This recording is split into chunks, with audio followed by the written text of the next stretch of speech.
ওই চাঁদ শুরু যার তারকারাজি, আসমান জমিনার বৃক্ষরাজি। ওই চাঁদ শুরু যার তারকারাজি, আসমান জমিনার বৃক্ষরাজি। সাগর নদী পর্বতরাজি, সৃজিলে তুমি সব তোমারি তো দান। ও গো রহিম রহমান। আলহামদুলিল্লাহিল্লাযী কাফা ওয়া সালামুন আলা ইবাদিহিল্লাযীনা ইসতাফা আল্লাযী আরসালাহু বিল হাক্কি বাশীরান ওয়া নাযীরা ওয়া দা'iয়া ইলাল্লাহি বিইযনিহি ওয়া সিরাজাম মুনীরা। আম্মা বা'দ, ফাকাদ ক্বালা আল্লাহু তাআলা ফী কালামিহিল মাজিদ ওয়া ফী ফুরকানিহিল হামিদ। আউযু বিল্লাহি মিনাশ শাইতানির রাজীম। বিসমিল্লাহির রাহমানির রহিম। আতিউ আল্লাহ ওয়া আতিউর রাসূল ইলা আখিরিল আয়াহ। ইন্নাল্লাহা ওয়া মালাইকাতাহু ইউসাল্লুনা আলান নবী আইয়ুহাল্লাযীনা আমানু সাল্লু আলাইহি ওয়া সাল্লিমু তাসলিমা। আল্লাহুম্মা সাল্লি আলা সাইয়্যিদিনা ওয়া নাবিয়িনা শাফিয়িনা মাওলানা মুহাম্মদ ওয়া আলা আলিহি ওয়া আসহাবিহি ওয়া বারাকা ওয়া সাল্লিম। আম্মা বা'দ। আন-নূর একাডেমি পক্ষ থেকে আয়োজিত আজকের এই মহতী অনুষ্ঠানের সম্মানিত সভাপতি ওয়াজ ও এহতারাম হাজা ওলামায়ে কেরাম, অত্যন্ত শ্রদ্ধাভাজন আমার অত্যন্ত প্রিয়জনেরা, অতিথিবৃন্দ এবং আমার সানুভূষ্ট আজকের অনুষ্ঠানের শ্রোতামণ্ডলী, আসসালামু আলাইকুম ওয়া রাহমাতুল্লাহ। আল্লাহ পাকের লাখ শুকর আদায় করব। আমরা অত্যন্ত একটি সুন্দর অনুষ্ঠানে আল্লাহ আমাদেরকে হাজির করে দিয়েছেন। যেহেতু এখানে কোরআনের সবক হবে আর আমরা এই কোরআন সবকের মধ্যে শামিল হব, আমি আশা করব আমি সহ আমরা সকলেই আজকের এই কোরআন সবকের ছাত্র হয়ে যাব। রাজি আছেন তো সবাই? ইনশাল্লাহ আমরা সব ছাত্র হয়ে যাব। যেহেতু এই মাহফিলে কোরআনের সবক হবে, এটাকে আমরা ধরে নেব এটা কোরআনের মাহফিল। আর এই মাহফিলে বসতে পারা এটা একটা ভাগ্যের ব্যাপার।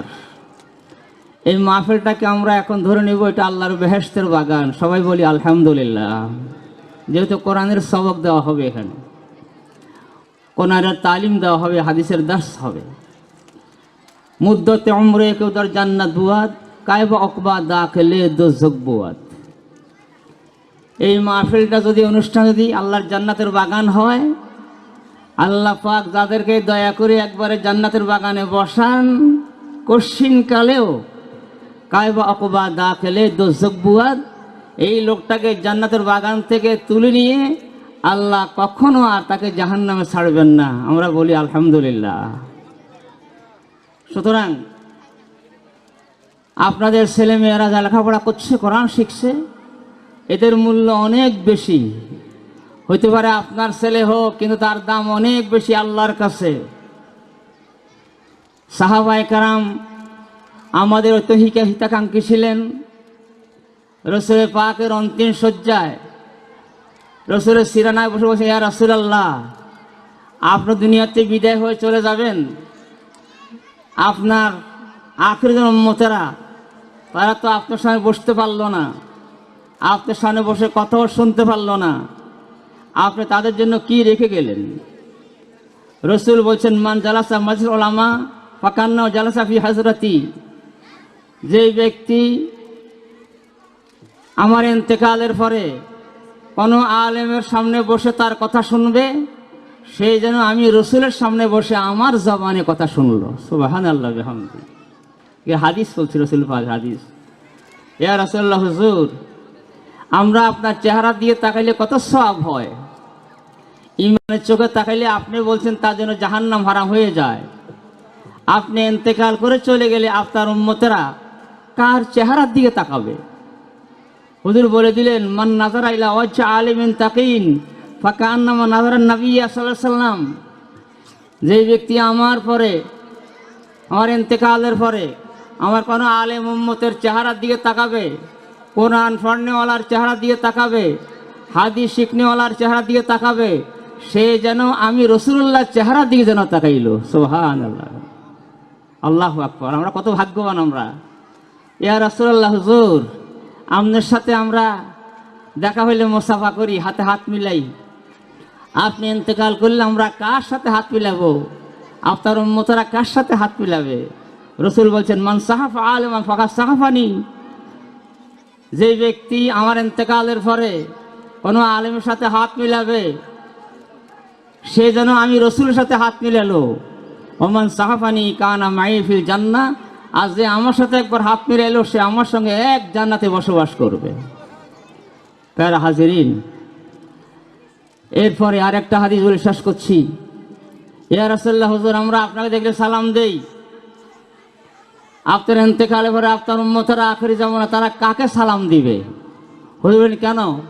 মান সালামা আলিমান, যে ব্যক্তি আমার কোনো উম্মত কোনো আলেমকে সালাম দিবে, তার আমল নামে আল্লাহ রাব্বুল আলামিন 1000 বছরের সমান সব লিখে দিয়ে দিবেন। সুবহানাল্লাহ বিহামদি। প্যারা হাজিরিন, আমার মা বোনদেরকে বলবো, বাপের চাইতো মায়েদের কর্তব্য বেশি। আপনারা আজকে আপনাদের ছেলে মেয়েদের কোরআন শিক্ষা দিচ্ছেন, হাদিস শিক্ষা দিচ্ছেন, আল্লাহকেও মানছেন, রসুলকেও মানলেন, ভালোবাসেন আল্লাহকে, ভালো রসুলকে ভালোবাসলেন। মা খাদিজা রাদিয়াল্লাহু আনহার একটা কথা মনে হয়ে গেল। মক্কার মহিলারা তিরস্কার করছে, খাদিজা তুমি সব চাইতে মক্কা বড় ধনী মহিলা। ওনার বাপের ঘরে উনি একমাত্র সন্তান, বাপ ছিল ধনী, বাপ মরে গেলে সব সম্পদ পেয়ে গেলেন। যার সঙ্গে তার বিয়ে হলো সে বড় ধনী, কিছুদিন পরে স্বামী মরে গেল, ওই সম্পদ উনি পেয়ে গেলেন। এরপরে আরেক স্বামীর কাছে বিয়ে হইলো, ওই স্বামীও মরে গেলেন, তার সম্পদও পেয়ে গেলেন। 3 সম্পদ পেয়ে বিশাল ধনী হয়ে গেলেন। আর নিজে প্রস্তাব দিয়ে বিয়ে বসলেন, মুহাম্মাদুর রাসূলুল্লাহ সাল্লাল্লাহু আলাইহি ওয়াসাল্লামের কাছে বসলেন। সব সম্পদের চাবিকাঠি রসুলকে দিয়ে দিলেন। রসুল বললেন, খাদিজা সম্পদ আমি যেখানে ইচ্ছা খরচ করে রাজি আছি? বলে, হুজুর রাজি আছি। আমিও আমার সব সম্পদও আপনাকে দিয়ে দিলাম। সব খরচ করে দেওয়া হলো, ঘরে কিছুই নাই। মক্কার মহিলা তিরস্কার করলো, খাদিজা তোমার ব্রেন মনে নষ্ট হয়ে গেছে, তুমি একটা ধনী মেয়ে ছিলা, আজকে এমন একটা লোকের বিয়ে বসেছ যার ঘরে সোফা সেট নাই, আলমারি নাই, শোকেস নাই, ড্রেসিং টেবিল নাই, কিচ্ছু নাই, খাট পালং কিচ্ছু নাই, এমন লোকের বিয়ে বসলা, বুঝলাম না তোমার ব্রেন কি নষ্ট হয়ে গেছে? মা খাদিজা বলছেন, তোমাদের ঘরে কি কি আছে? আমাদের ঘরে আলমারির সিন্দুক যত আছে সব আছে। তোমরা বুকে হাত দিয়া বলো তো, তোমাদের ঘরে কি রহমতুল আলামিন আছে কিনা? সুবহানাল্লাহ বিহামদি। আমার ঘরে কিচ্ছু নাই, কিন্তু আমার ঘরে একটা জিনিস আছে, মুহাম্মাদুর রাসূলুল্লাহ সাল্লাল্লাহু আলাইহি ওয়াসাল্লাম। আমি রসুলকে ভালোবাসি, এটাই যথেষ্ট, আর কারণ সম্পদ দরকার নেই। আপনারা আল্লাহকে ভালোবেসে, রসুলকে ভালোবেসে বাচ্চাদেরকে আপনারা কোরআন শিখে দিয়েছেন, এর যা যা অবশ্যই পাবেন। হাদিস শরীফ থেকে বলছি, আপনার সন্তান যে গোরস্থানের পাট দিয়ে হেঁটে আসে কোরআন শিক্ষা করার জন্য, 40 দিন পর্যন্ত সে কবরস্থানের কবর আযাব বন্ধ হয়ে থাকে, রসুল হাদিস বলছে। সুতরাং আপনার সন্তান যদি আপনি বলেন আসসালামু আলাইকুম, তুমি কোরআন শিখে আসছো, আপনার আমলনামা 1000 বছরের সময় সব লেখা হচ্ছে। আপনার সন্তান মেয়ে পড়তেছে, আমাদের সাথে হাত মিলালো, আল্লাহু আকবার, আপনি যেন আল্লাহ রসুলের সাথে হাত মিলানোর সব পেয়ে যাচ্ছেন, এত বিশাল সব অধিকারী হচ্ছেন। আজকে যারা ছেলেদেরকে মেয়েদেরকে কোরআন শিক্ষা দিচ্ছেন, অবশ্যই মিথ্যা যাবে না। নামাজ পড়ে যখন হাত তোলার বলে, রব্বির হামহুমা কামা রাব্বায়ানি সগীরা, এবার দোয়া করে থাকবে, একদিন আপনার সব গুনাহ মাফ হয়ে যাবে। আপনি আশ্চর্য হবেন যে আমি এত গুনাহ নিয়ে কবরে আসলাম, আমার গুনাহগুলো গেল কই? আল্লাহর পক্ষ থেকে ফেরেশতারা বলবে যে তুমি তোমার নেককার সন্তান জমিনে রেখে আসছো, প্রত্যেক বেলায় রব্বির হামা দোয়া করেছে, আল্লাহ কিছু কিছু করে মাফ করতে করতে তোমার কবর আযাব সব মাফ হয়ে গেছে, গুনাহ সব মাফ হয়ে গেছে। সুতরাং আমরা আল নূর একাডেমিতে ছেলে মেয়েদের আমরা পড়তে দেই। উচ্চশিক্ষার জন্য তো অন্যখানে যাবেই, প্রাথমিক শিক্ষাটা আপনারা কোরআনের দেন, হাদিসের দেন, মাসলা মাসালা শিক্ষক। আমার ভাইয়েরা, মা মরে গেলে, বাবা মরে গেলে আমরা আলেম দিয়ে জানাজা পড়াই, অন্য আলেমের চোখে তো পানি আসবে না, যেহেতু উনি দায়িত্ব পালন করছেন। আমার বাপের যখন আমি জানাজা দিচ্ছি তখন আমার চোখে পানি আসছে, আর কারো চোখে আমি পানি দেখি নাই, যেহেতু আমার বাবা।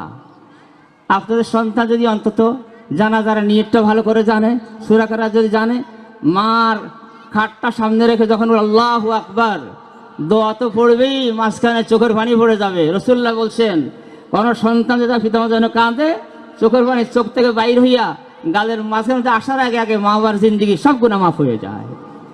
সুতরাং সন্তানকে আলেম বানান, কোরআন পড়ানো বানান, মাসলা শিখু, এর বড় শিক্ষা করেন। আমি স্কুলে লেখাপড়া করেছি, তারপরে মাদ্রাসা লেখাপড়া করেছি, কলেজে লেখাপড়া করেছি, তাতে কিচ্ছু হয় নাই, আমার টুপিও পড়ে নাই, জামাও নষ্ট হয় নাই, সব ঠিক আছে। আমার শিক্ষা করতে কোনো সমস্যা নাই, ইংরেজি বাংলা পড়াতে না যায় না, কোনো মোটেই না যায় না, সব ঠিক আছে। কত ইংরেজি শিক্ষিত আল্লাহর ওলি হয়ে গেছেন, আর আরবি পড়ে দেখা যায় পথভ্রষ্ট হয়ে গেছেন, দুই একজন এরকম নাওজিলা পাওয়া যায়। সুতরাং আন-নূর একাডেমি থেকে যারা বাইর হবে, এরা যেখানে যাবে তাদের কোরআনের কথা মনে থাকবে, হাদিস মনে থাকবে, উচ্চ শিক্ষিত হবে। তো আমি অসুস্থ, তারপরেও এই প্রতিষ্ঠানের প্রতিষ্ঠাতা কারি সাহেব আমাকে বারবার ফোন করে আসতে বাধ্য করেছেন। তা আমি অত্যন্ত আনন্দিত, গর্বিত। আমি দোয়া করি আল্লাহ মাদ্রাসাকে, আন-নূর একাডেমিকে উত্তরোত্তর আল্লাহ কারা কবুল করুক, উন্নতির আর উচ্চ শিখরে আরোহণ করার তৌফিক দেখ। আর যারা যে সমস্ত মায়েরা বাপেরা সন্তানকে দিয়ে এই মাদ্রাসাকে সুন্দর করলেন, স্কুল সুন্দর করলেন, কোরআন শিক্ষা হাদিস শিক্ষা দিলেন, আল্লাহ পরকালে এই মাহফিল এই মাদ্রাসা সকলের জন্য নাজাতের জরিয়া করে কবুল করুক, আমিন। ওয়া মা আলাইনা ইল্লাল বালাগ। আসসালামু আলাইকুম ওয়া রাহমাতুল্লাহ।